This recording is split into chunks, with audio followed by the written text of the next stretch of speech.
കടലാക്രമണം രൂക്ഷമായതോടെ ദുരിതത്തിലായി വലിയതുറ തീരദേശവാസികൾ.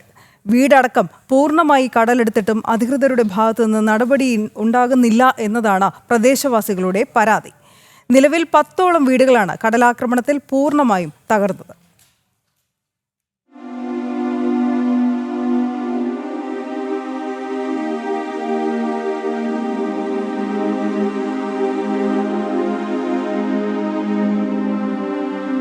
സ്വപ്നങ്ങളുടെ വല കൊണ്ട് നെയ്തു തീർത്ത ഭവനങ്ങളാണ് ആർത്തിരമ്പി എത്തുന്ന തിരമാലകൾ കവർന്നെടുക്കുന്നത്.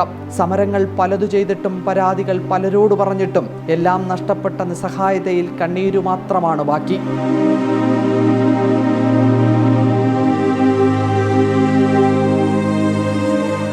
എന്ത് കഷ്ടപ്പെട്ട് ഉണ്ടാക്കിയ വീടെന്നറിയാമോ? ആ വീട് ഇപ്പം ഇടിഞ്ഞു പൊടിഞ്ഞു കിടക്കുന്നു. ഒരു വയ്യാത്തൊരു അമ്മേനെയും കൊണ്ട് ഞാൻ പുറത്തിറങ്ങി. ഇന്ന് 3 ആഴ്ച കൊണ്ട് എൻ്റെ ഡ്രസ്സുകളും എൻ്റെ മക്കളുടെ ആവശ്യമുള്ള സാധനങ്ങൾ മാത്രമേ ഞാൻ എടുത്തിട്ട് പോയിട്ടുള്ളൂ. വേറെ എല്ലാം 3 വീട്ടിലായിട്ട് കിടക്കുന്നുണ്ട്. ഈ വീട്ടിലും കിടക്കുന്നുണ്ട് എൻ്റെ സാധനങ്ങൾ. കല്ലിട്ട് കിട്ടിയാൽ അത്രയ്ക്ക് ആശ്വാസമാകും. ഒരു ഇച്ചിരിയെങ്കിലും ആശ്വാസത്തിന് വന്ന് കിടക്കാമെന്നുള്ള ഒരു ഇതേ ഉള്ളൂ എനിക്ക്. ഞങ്ങളുടെ കൗൺസിലറോ ഞങ്ങളുടെ MLA അല്ലെങ്കിൽ ഞങ്ങൾക്ക് വേണ്ടപ്പെട്ട കളക്ടറോ ഞങ്ങൾക്ക് ആരും ഇതുവരെ ഒരു കാര്യം, ഈ MLA ആയാൽ പോലും ഞങ്ങൾക്ക് കൗൺസിലർ ആയാൽ പോലും കൗൺസിലർ ഇപ്പോൾ ഞങ്ങളുടെ ഫോൺ പോലും എടുക്കുന്നില്ല. എന്താണെന്ന് അറിയത്തില്ല. ഞങ്ങൾ വിളിച്ചു കഴിഞ്ഞാൽ ഞങ്ങൾക്ക് ഒരു മറുപടിയില്ല. ഞങ്ങളുടെ ജീവനെയും ഞങ്ങളുടെ ഭവനത്തെയും ഞങ്ങൾക്ക് പിടിച്ചു നിൽക്കണമെങ്കിൽ ഞങ്ങൾക്ക് കല്ലടിക്ക് തന്നേ പറ്റുള്ളൂ. ഇത് ഞങ്ങളുടെ അപേക്ഷയാണ്, ഞങ്ങളുടെ കണ്ണുനീരാണ്, ഞങ്ങളുടെ വേദനയാണ്. നിങ്ങൾ വരുമ്പോൾ ഞങ്ങൾ പങ്കിടുന്നത്. നമ്മൾ കടലിൽ പോയിട്ട് വരുമ്പോൾ ഇവിടെ വീട് മാറി പോകണം, ഇവിടെ കിടന്ന പേടിയാണ്. അങ്ങനെ അവരുടെ അടുത്ത് പറഞ്ഞ് അവസാനം പറ്റൂല എന്ന് പറഞ്ഞ് നമ്മുടെ ശംഖു SI ഒക്കെ ഇവിടെ വന്ന് നോക്കി.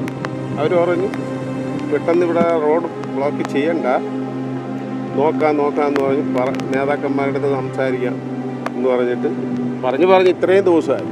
കൂടൊരുക്കിയതും കൂടപ്പിറപ്പുകളെയും കുട്ടികളെയും ചേർത്തു പിടിക്കുമ്പോഴും പ്രതീക്ഷ അവസാനിക്കാത്ത മനുഷ്യരെയും കാണാം. ചേട്ടാ, എൻ്റെ ഒരു ആയുസ് മൊത്തം ഏകദേശം കഴിഞ്ഞു. ഇനിയൊരു ഭവനം ഉണ്ടാക്കുമെന്നുള്ളത് എനിക്കറിയില്ല, ഉണ്ടാക്കാൻ പറ്റുമെന്നുള്ള കാര്യം എനിക്കറിയില്ല. ഇതിനകത്ത് കിടക്കുമ്പോൾ തന്നെ പേടിയാണ് സംഭവം. കാര്യം 2 പിള്ളേരുണ്ട്, വൈഫുണ്ട്. ഇനി എന്താകുമെന്നുള്ള കാര്യം പോലും എനിക്കറിയത്തില്ല. രാത്രി സമയങ്ങളിൽ എന്താകുമെന്നുള്ള ഒരു പിടിയില്ല. വീട് കിടന്ന് കുലുങ്ങും. പിന്നെ ആ ഒരു പേടിയിൽ എന്തായിരുന്നാലും ഒരു മരണം ഉണ്ടല്ലോ എന്നുള്ള ആ ഒരു മൈൻഡിൽ അങ്ങ് കാലം തീർക്കും. വളരെ വിഷമത്തോടു കൂടിയാണ് ഞാൻ സംസാരിക്കുന്നത്. 2 പിള്ളേർക്ക് ഇങ്ങനെ ഒരു പ്രശ്നമുണ്ട്, പേഴുക്കുറവാണ്. അവർക്ക് ഇനി എപ്പോഴും ആ സമയത്ത് ഉണ്ടാക്കുമെന്നുള്ള കാര്യം എനിക്കറിയില്ല. വളരെ വിഷമത്തോടു കൂടിയാണ് ഇപ്പോൾ 1 വർഷം 2 വർഷം കൂടുതലായി ഈ സംഭവം വന്നിട്ട്. നമ്മൾ പലരോടും MPയോടും MLAയോടും എല്ലാവരോടും കൗൺസിലറോടും എല്ലാവരോടും ഞങ്ങൾ പരാതിപ്പെട്ടിട്ടുണ്ട്, അപേക്ഷ കൊടുത്തിട്ടുണ്ട്, നിവേദനം കൊടുത്തിട്ടുണ്ട്. അവരാരും ഇതുവരെയായിട്ട് ശ്രദ്ധിച്ചിട്ടില്ല എന്നുള്ളതാണ് സത്യം. ഒരു കല്ല് അടിക്കുമെന്ന് പറഞ്ഞ് കളക്ടർ വന്ന് പറഞ്ഞ് കല്ലടിക്കുമെന്ന് പറഞ്ഞ് 4 ലോഡ് 6 ലോഡ് അതിനെ കൊണ്ട് അടിച്ചു. അത് കഴിഞ്ഞിട്ട് ലോറി കാണാനില്ല. പിന്നെ അതിന് 10-12 ദിവസമായി ലോഡ് വരാതെ. അവർ വന്നിരുന്ന എൻ്റെ വീട് കിട്ടുമായിരുന്നു. അപ്പോൾ ഇതാണ് എൻ്റെ അവസ്ഥ. ഇതിലും വലിയൊരു സങ്കടം പറയാനില്ല. ഇതിലും വലിയൊരു സങ്കടത്തിൻ്റെ കാഴ്ച കാണിക്കാനുമില്ല. കടലമ്മയുടെ പാട്ടുപാടി കാശുണ്ടാക്കുന്നവനും കടലമ്മയുടെ പാട്ടിനു വേണ്ടി കൈയടിക്കുന്നവനും ഈ കണ്ണീര് കാണാതെ പോകരുത്.